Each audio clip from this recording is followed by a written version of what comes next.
Bienvenue dans Enquête de région, le MAG. C'est un fléau qui traverse les époques, mais qu'aucune politique publique n'arrive à éradiquer. L'alcoolisme est la deuxième cause de mort prématurée en France, mais des solutions existent. Nous avons suivi 3 patients de l'hôpital Louis-Sevestre de Tours, spécialisés dans le traitement des addictions. Immersion avec Corinne Biorosa et Julie Petitfrère.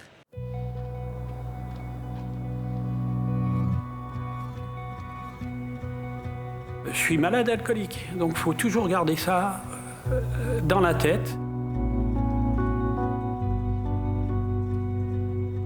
C'était une bouteille par jour, il ne faut pas se le cacher. Et à un moment donné, j'ai dit là, ça va plus. Ça pourrit tout, quoi, en fait.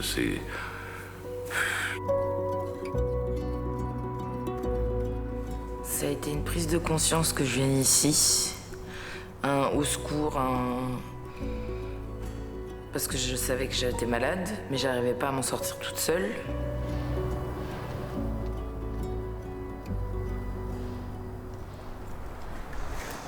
Bonjour. Bonjour. Moi, je m'appelle Elodie. Ça fait bientôt 3 mois que je suis ici.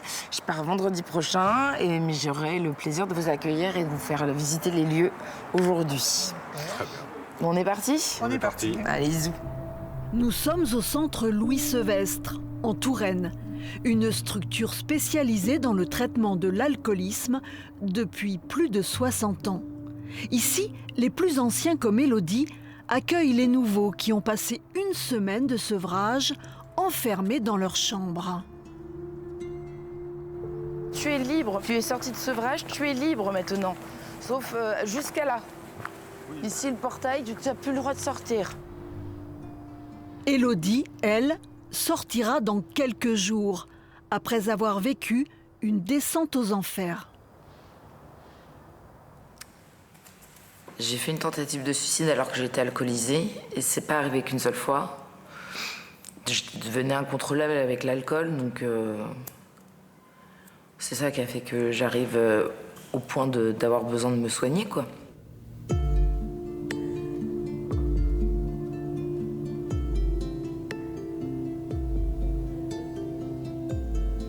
Parce que c'est vicieux, l'alcool.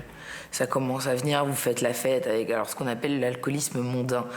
C'est qu'on fait la fête avec les copains le week-end, après ça vient un peu de temps en temps la semaine, un petit verre à table, jusqu'au moment où ça vient rentrer dans ta maison, sous ton toit, toute seule. C'est vicieux. Dans cet hôpital public unique en France, les patients viennent de leur plein gré. Ils sont tenus de participer tous les jours à des ateliers. Philippe est originaire du Sud-Ouest. Il a choisi de faire de la menuiserie. C'est pour ma petite nièce, cette petite danseuse, elle n'est pas encore peinte. Pour lui, la cure n'est pas une découverte. La première fois, ça a été une obligation de soins suite à un accident de moto alcoolisé. Donc j'étais venu dans l'établissement. La deuxième fois, ça a été un autre choc émotionnel, mais dans le boulot. Et là, celle-ci, c'est ma 3e cure, c'est un choc émotionnel, sentimental, quoi. Donc je vous invite à participer au groupe d'ateliers, petit temps d'échange que l'on a. Chaque semaine, ont lieu au sein des ateliers des groupes de parole. Le but du jeu, c'est pas de se présenter, je veux pas savoir votre pédigré et eux non plus. Le but du jeu, c'est d'expliquer un petit peu comment vous vous sentez dans la structure, comment vous vous sentez sur l'atelier, comment vous ressentez les choses par rapport à votre projet de soin. Voilà. Moi, je m'ennuie, je commence à m'ennuyer. Quand j'ai pas l'atelier bois, je m'ennuie. À vous, Philippe. Au niveau des envies, non, pas du tout. Depuis que je suis arrivé ici, non, l'alcool, ça me passe par-dessus la tête, j'en ai rien à foutre. Et ce week-end, ça va être ma première permission. Je vais m'en servir pour aller faire régler mes lunettes parce que ça n'arrête pas de me tomber sur le nez. Et après, derrière, c'est comment on va pouvoir vous accompagner et qu'est-ce qu'on va pouvoir vous apporter pour les 6 semaines qui restent. Et ce qu'on vous demande ici, c'est de prendre le temps et de réfléchir. Vous commencez à... Franck est originaire d'Angers. Longtemps, il a pensé gérer sa consommation d'alcool. Dans l'atelier art décoratif, il est occupé à toute autre chose. L'idée, c'est de pouvoir fabriquer une petite carte, soit une carte de vœux, soit une carte avec des graines dessus, dans laquelle on va pouvoir planter et puis laisser les végétaux s'exprimer. Est-ce que vous vous souvenez, Franck, comment on fait ? Franck a mis du temps à admettre sa maladie. Moi, je buvais en cachette. Hein. Je cachais les bouteilles. Et puis alors là on est le virtuose de la cachette. Hein. Il y a des choses, moi je ne sais même plus où elles sont. J'en ai encore retrouvé 2 dans les hortensias, 2 dans le cabanon avec la tondeuse. Enfin bon. Mais c'est comme ça. Je prends un médicament qui a tendance à me faire trembler les mains. Et donc, ça me permet de bien fixer mon attention sur le travail et puis aussi d'être beaucoup plus relax. L'hôpital Louis Sevestre dispose de 110 lits.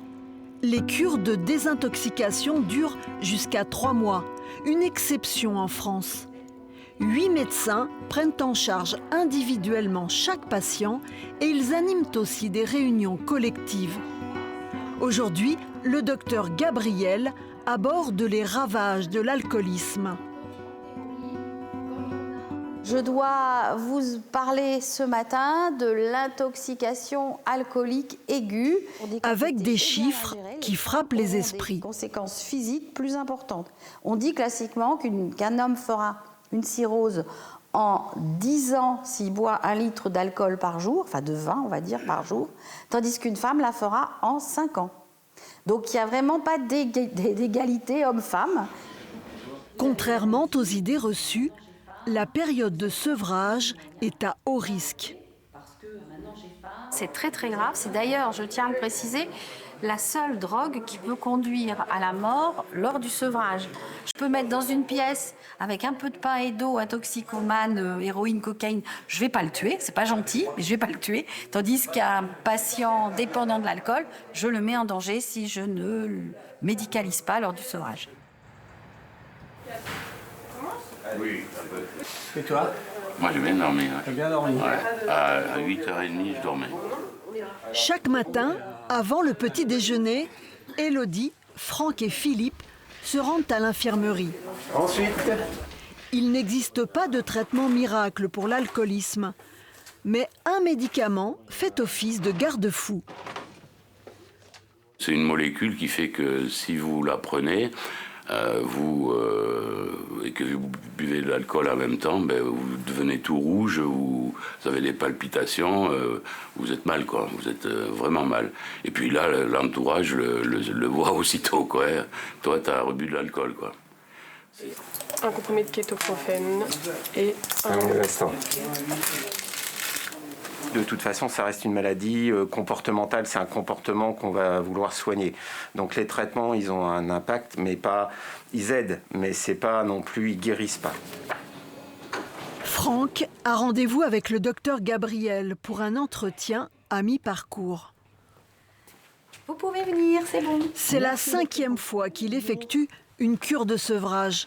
Les spécialistes considèrent l'alcoolisme comme une pathologie chronique très récidivante. merci docteur. Pour eux, la rechute fait partie du processus de guérison. Vous êtes chez nous depuis j'ai regardé, le 11 août. Ce qui fait à peu près une 60aine de jours. C'est l'alcool essentiellement, votre problème. Hein. Oui. Et il a détruit beaucoup de choses dans votre vie. Il a détruit mon travail, il a détruit entre autres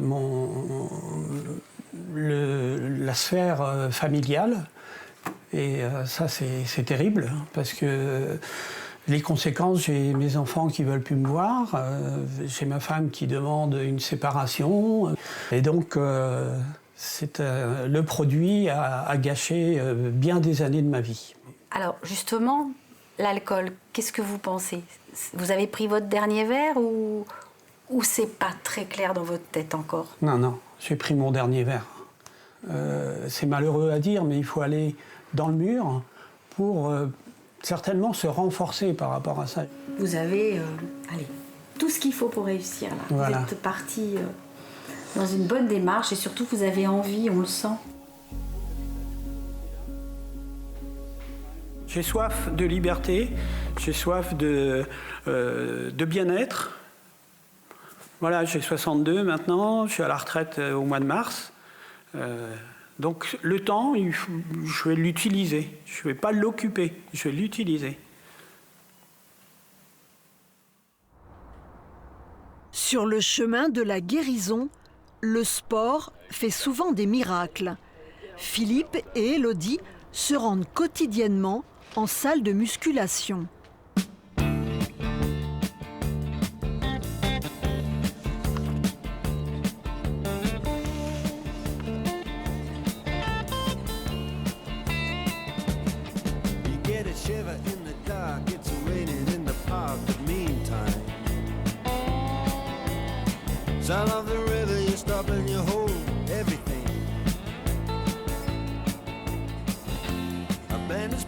Là, ici, on est dans un cocon, on fait le plus facile, mais le plus dur, il reste à venir. C'est le 4e mois quand on est rentré au domicile, quoi. Tu as 60 ans, il te reste peut-être une vingtaine de bonnes années encore à vivre, essaye d'en profiter, quoi.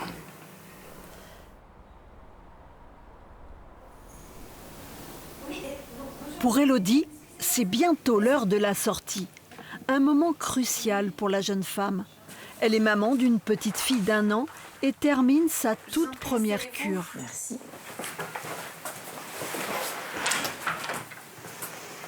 Qu'est-ce que ça vous fait, là, tout de suite, de vous dire l'alcool, c'est fini, Ça me fait un peu peur, quand même.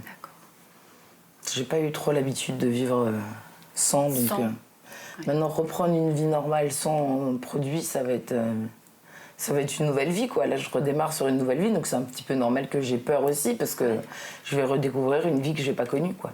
Pour la sortie, qu'est-ce que vous allez faire de votre existence sans produit? Alors, j'ai l'intention de reprendre le théâtre, mon activité de maman aussi. Donc ça, c'est quand même du temps qui va être merveilleux. J'ai l'intention de faire un peu de bénévolat également. Je vais aller aux Alcooliques Anonymes, ça c'est indispensable. Je devrais avoir tout le temps de penser à autre chose que les produits, quoi. Donc, on se quitte là? On se quitte là. Bon. C'était un plaisir en tout cas. Oui, moi aussi. Donc, merci beaucoup. Merci. Et puis, rentrez bien. Au revoir.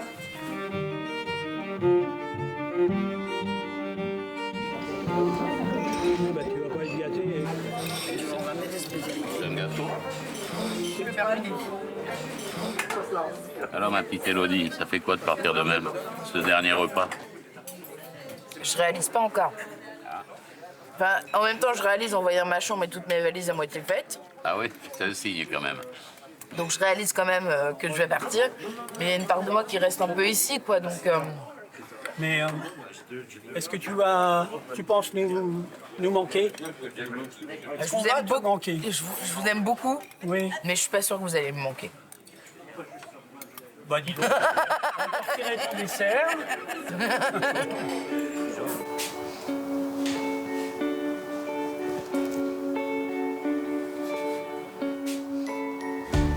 C'est le grand jour pour Élodie. La jeune femme quitte le centre Louis Sevestre, mais l'essentiel est ailleurs, dans le deuil de celle qu'elle était il y a 3 mois en arrivant ici. J'ai mis ça dans le cercueil.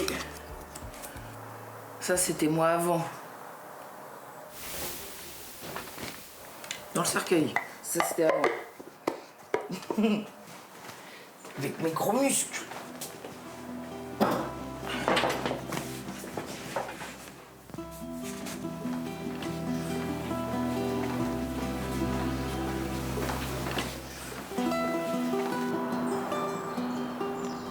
Dehors, ses parents l'attendent.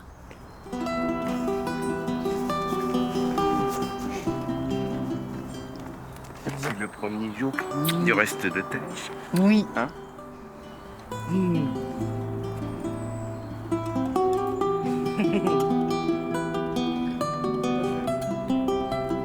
L'alcoolisme est une maladie qui touche toutes les catégories sociales, tous les âges, et qui continue de faire des ravages à bas bruit, si dramatiquement banal qu'on a fini par s'y habituer. En oubliant presque qu'en France, elle est à l'origine de près de 50 000 décès par an.